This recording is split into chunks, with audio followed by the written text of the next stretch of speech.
Hello there.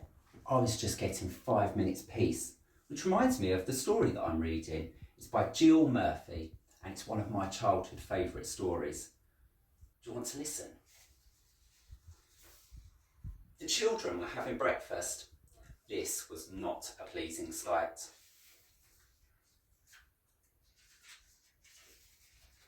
Mrs. Larch took a tray from the cupboard. She set it with a teapot, a milk jug, her favourite cup and saucer, a plate of marmalade toast and a leftover cake from yesterday. She stuffed the morning paper into her pocket and sneaked off towards the door. I wonder where she could be going. "Where are you going with that tray, Mum?" asked Laura. "To the bathroom," said Mrs. Larch.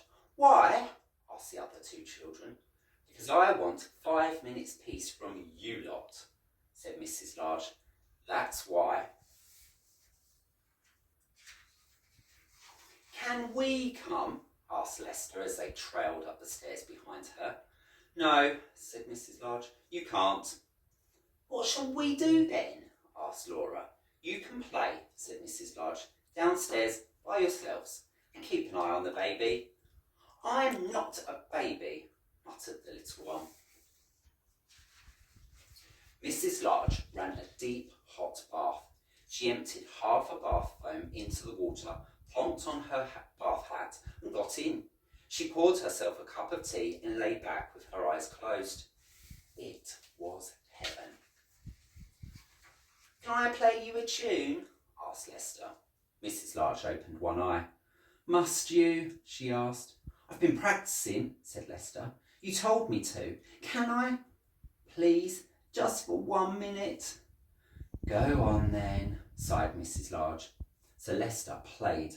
He played Twinkle, Twinkle, Little Star 3.5 times. In came Laura.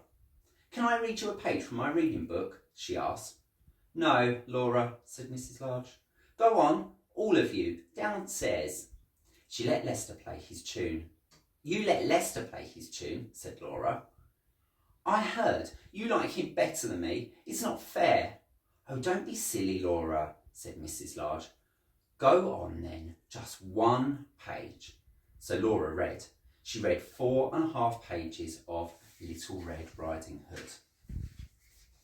In came the little one with a trunk full of toys. "For you," he beamed, flinging them all into the bath water. "Thank you, dear," said Mrs. Larch weakly.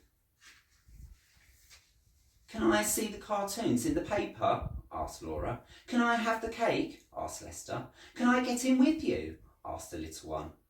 Mrs. Larch groaned. In the end, they all got in. The little one was in such a hurry that he forgot to take off his pyjamas. Mrs. Larch got out. She dried herself, put her dressing gown and headed for the door. "Where are you going now, Mum?" asked Laura. "To the kitchen," said Mrs. Larch. "Why?" asked Lester. "Because I want 5 minutes peace from you lot," said Mrs. Larch. "That's why." And off she went downstairs, where she had 3 minutes and 45 seconds of peace before they all came to join her. There they are, all marching down the stairs to her. I hope you enjoyed that story. There's lots of other stories about the Large family. I wonder what adventures they go on next. Thank you for listening.